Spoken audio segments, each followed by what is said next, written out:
ಪುಟ, ನಿನಗೆ ಇಂಜೆಕ್ಷನ್ ತೊಗೊಂಡ್ರೆ ನಿನಗೆ ಇಷ್ಟವಾಗಿರೋ ನೂಡಲ್ಸ್ ಮಾಡ್ಕೊಡ್ತೀನಿ. ನನಗೆ ನೂಡಲ್ಸ್ ಬೇಡ, ನಂಗೆ ಅಮ್ಮ ಬೇಕು. ಅಮ್ಮ ಬಂದಾಯ್ತಲ್ಲ ಬಂಗಾರಿ, ಈಗ ಹಠ ಮಾಡಬಾರ್ದು. ಈಗ ಇಂಜೆಕ್ಷನ್ ತಗೋ, ಆಯ್ತಾ? ಇಲ್ಲ, ನಂಗೆ ಇಂಜೆಕ್ಷನ್ ಬೇಡ. ನೀನು ಇಂಜೆಕ್ಷನ್ ತಗೊಂಡಿಲ್ಲ ಅಂದರೆ ಹೇಗೆ ಹುಷಾರಾಗ್ತೀಯಾ? ಹಾಗೆಲ್ಲ ಬೇಡ ಅನ್ಬಾರ್ದು ಕಂದ.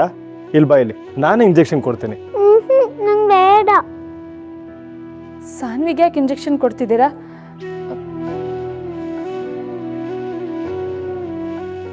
ಜ್ವರ ಏನು ಇಲ್ವಲ್ಲ ಇವಳಿಗೆ? ಸಾನ್ವಿ ಹೆಲ್ತ್ ಕಂಡೀಷನ್ ಬಗ್ಗೆ ನಿಮ್ಗೆ ಆಲ್ರೆಡಿ ಹೇಳಿದ್ದೀನಲ್ಲ. ಅವಳು ವಾರಕ್ಕೊಂದ್ಸಲ ಇಂಜೆಕ್ಷನ್ ಕಂಪಲ್ಸರಿ ತಗೊಳ್ಳೇಬೇಕು, ಇಲ್ಲಾಂದರೆ ಅವಳು ತುಂಬ ವೀಕ್ ಆಗ್ತಾಳೆ. ಸಿರಿಂಜ್ ನೋಡಿದ್ರೆ ಸಾಕು ಭಯ ಪಡ್ತಾಳೆ. ಇಷ್ಟು ವರ್ಷ ಅವಳಿಗೆ ಇಂಜೆಕ್ಷನ್ ಕೊಡೋದೇ ದೊಡ್ಡ ಸಾಹಸ ಆಗಿದೆ. ಏನು ಮಾಡಲಿ, ಕೊಡೋಕ್ಕೆ ಬಂದರೆ ಬೇಡ ಅಂತ ಹಠ ಮಾಡ್ತಾಳೆ. ಈ ಚಿಕ್ಕ ವಯಸ್ಸಲ್ಲಿ ಆಡ್ತಾ ನಗ್ನಗ್ತಾ ಖುಷಿಯಾಗಿರ್ಬೇಕಾಗಿರೋ ನನ್ನ ಮುದ್ದಾದ ಮಗಳ ಜೀವನದಲ್ಲಿ ಆ ದೇವರು ಈ ರೀತಿ ಮಾಡಿದ್ದಾನೆ. ದಿನೇ ದಿನೇ ಅವಳ ಹೆಲ್ತ್ ಕಂಡೀಷನ್ ಹಾಳಾಗ್ತಾ ಇದೆ. ಆದರೆ ಅವಳಿಗದು ಗೊತ್ತಾಗ್ತಾ ಇಲ್ಲ. ಅವಳಿಗೆ ಬೇಕಾಗಿರೋದು ಬರೀ ಅಮ್ಮ.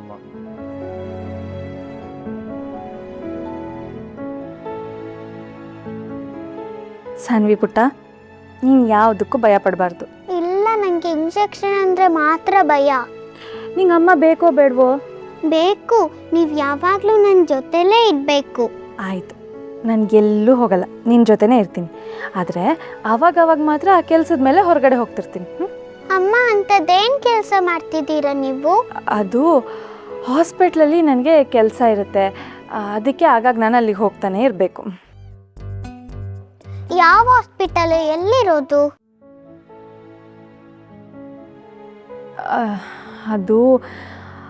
ಅದು ತುಂಬ ದೂರ ಇದೆ. ನಮ್ಮನ್ನು ಅಲ್ಲಿ ಕಟ್ಕೊಂಡು ಹೋಗಿ, ನಮ್ಮ ಜೊತೆ ಅಪ್ಪನೂ ಬರ್ತಾರೆ. ರಾಮಯ್ಯ ಅಂಕಲು ಬರಲಿ ಅಲ್ವಾ ಪಪ್ಪ? ಓಕೆ ಪುಟ್ಟ, ಎಲ್ಲರೂ ಅಲ್ಲಿರೋದಕ್ಕೆ ಪರ್ಮಿಷನ್ ಕೊಡಲ್ಲ. ಹೌದಾ? ಆದರೆ ನಿನಗೋಸ್ಕರ ಪರ್ಮಿಷನ್ ಕೊಡ್ತಾರಾ ಇಲ್ವಾ ಅಂತ ಕೇಳಿ ನೋಡ್ತೀನಿ, ಸರಿನಾ? ಸರಿ.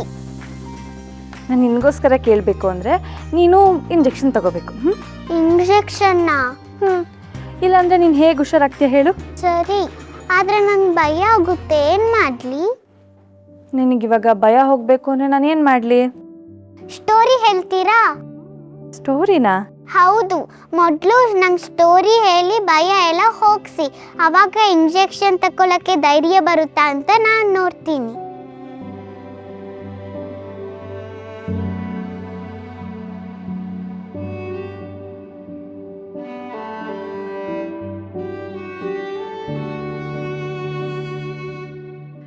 ಚಿಕ್ಕ ವಯಸ್ಸಲ್ಲಿ ನಂಗೊಬ್ಳು ಫ್ರೆಂಡ್ ಇದ್ಲು.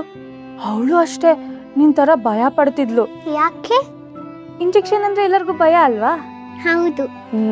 ಆದರೆ ಅವ್ರ ಡ್ಯಾಡಿ ಅವಳಿಗೆ ಗೊತ್ತಾಗ್ದಂಗೆ ಇಂಜೆಕ್ಷನ್ ಕೊಟ್ಬಿಡ್ತಿದ್ರು. ಅದಂಗೆ? ಅದು ಹೆಂಗೆ ಅಂತ ಹೇಳಿದ್ರೆ, ಅವಳ ಕ್ಲಿಪ್ ತುಂಬ ನೋಡೋಕ್ಕೆ ಚೆನ್ನಾಗಿರ್ತಿತ್ತು, ಅವಳು ಇಯರಿಂಗ್ ನೋಡೋಕ್ಕೆ ತುಂಬ ಚೆನ್ನಾಗಿರ್ತಿತ್ತು. ಹಾಗೆ ಅವಳು ನೋಡೋದಕ್ಕೆ ಸೇಮ್ ಟು ಸೇಮ್ ನಿನ್ನ ಥರನೇ ಕ್ಯೂಟಾಗಿರ್ತಿದ್ಲು. ಹೀಗೆ ಅವರಪ್ಪ ಅವಳಿಗೆ ಗೊತ್ತಾಗ್ದಂಗೆ ಯಾವಾಗಲೂ ಇಂಜೆಕ್ಷನ್ ಕೊಟ್ಬಿಡ್ತಿದ್ರು. ಆಮೇಲೆ ನಿಮ್ಮ ಫ್ರೆಂಡಿಗೆ ಏನಾಯ್ತು? ಆಮೇಲೆ ನಾನು ನನ್ನ ಫ್ರೆಂಡು ಬೆಳಗ್ಗೆಯಿಂದ ಸಂಜೆವರೆಗೂ ಆಟಾಡ್ತಿದ್ವಿ. ಯಾಕೆಂದರೆ ಅವಳು ಇಂಜೆಕ್ಷನ್ ತಗೊಂಡಿದ್ಲಲ್ಲ, ಜ್ವರ ಎಲ್ಲ ಹೋಗ್ಬಿಟ್ಟಿತ್ತು.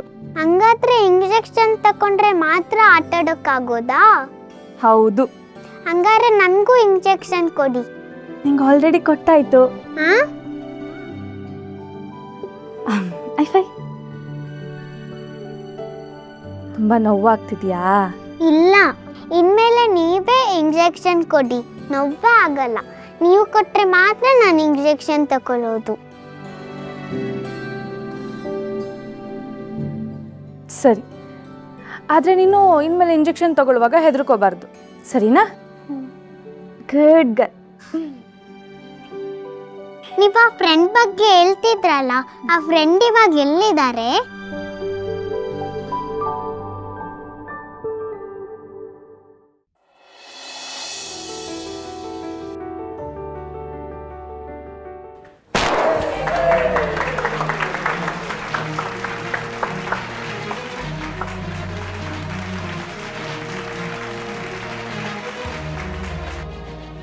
ಏನಿವತ್ತು ಈ ತರ ಸೆಲೆಬ್ರೇಟ್ ಮಾಡ್ತಿದ್ದೀರಾ? What special? ಹೇಯ್, ಇವತ್ತು ನನ್ನ ಆನಿವರ್ಸರಿ ಸೆಲೆಬ್ರೇಷನ್ ಇರಬೇಕು ಅಲ್ವಾ ಸುರೇಶ್? ಹೇ ಖಂಡಿತ ಇಲ್ಲ ಸರ್. ಇದ್ರೂ ಕೂಡ ನಾವ್ಯಾಕೆ ಈ ತರ ಎಲ್ಲ ಸೆಲೆಬ್ರೇಟ್ ಮಾಡಬೇಕು? ಮತ್ತೆ ನೀವೇ ಅಲ್ವಾ ಮ್ಯಾಮ್ ಹೇಳಿರೋದು ಖುಷಿಯಾದ ವಿಚಾರನ ಈ ತರನೇ ಸೆಲೆಬ್ರೇಟ್ ಮಾಡ್ಬೇಕಂತ. ಖುಷಿಯಾದ ವಿಚಾರಣ ಏನದು? ಚಿರಾಗ್ ಸರ್ ಡಿಸೈನ್ ಮಾಡಿ ಕಳ್ಸಿರೋ ವೆಸ್ಟರ್ನ್ ಡ್ರೆಸ್ಗೆ ಸ್ಪಾನ್ಸರ್ ಸಿಕ್ಕಿದ್ದಾರೆ.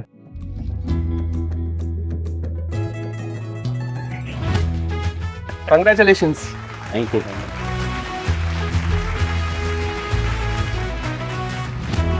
Congratulations Chirag.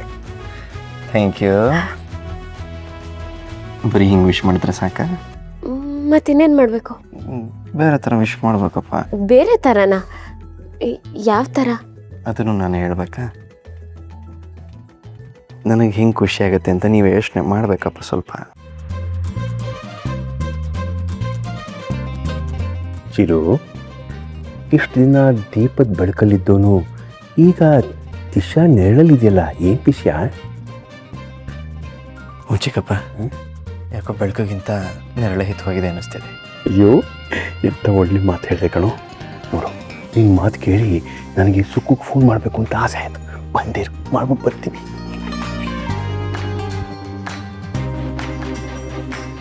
Chiru, what is this? Sir, ನಿಮ್ಮ ಡಿಸೈನ್ನ ಓಕೆ ಮಾಡಿರೋ ಕಂಪನಿಯವರು ಇಮಿಡಿಯೇಟ್ ಆಗಿ ಆ ಡಿಸೈನ್ನ ಲಾಂಚ್ ಮಾಡಕ್ಕೆ ಹೇಳ್ತಾ ಇದ್ದಾರೆ. ಹೌದಾ? ಇಷ್ಟೊಂದು ಅರ್ಜೆಂಟ್ ಮಾಡಿದ್ರೆ ಹೇಗೆ? ಸೌಂದರ್ಯ, ಆಪರ್ಚುನಿಟೀಸ್ ಬಂದಾಗ ಯಾಕೆ ಏನು ಅಂತ ಕೇಳಬಾರ್ದು. ಅವಶ್ಯಕತೆ ಇರೋದು ನಮಗೆ. ಸೊ ಅವ್ರಿಗೆ ಇಮಿಡಿಯೇಟಾಗಿ ಬೇಕು ಅಂದರೆ ಅದನ್ನು ಮಾಡಿಕೊಡೋಣ.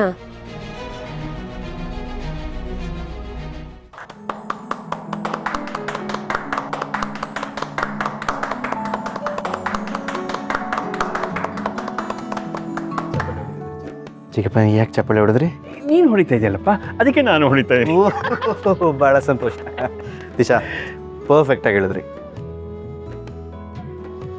ದೀಪ ಅವರು ಅವಾಗವಾಗ ನಿಮ್ಮ ಥರನೇ ನನಗೆ ಇನ್ಸ್ಪೈರ್ ಆಗೋ ಥರ ಮಾತುಗಳು ಹೇಳ್ತಾಯಿದ್ರು.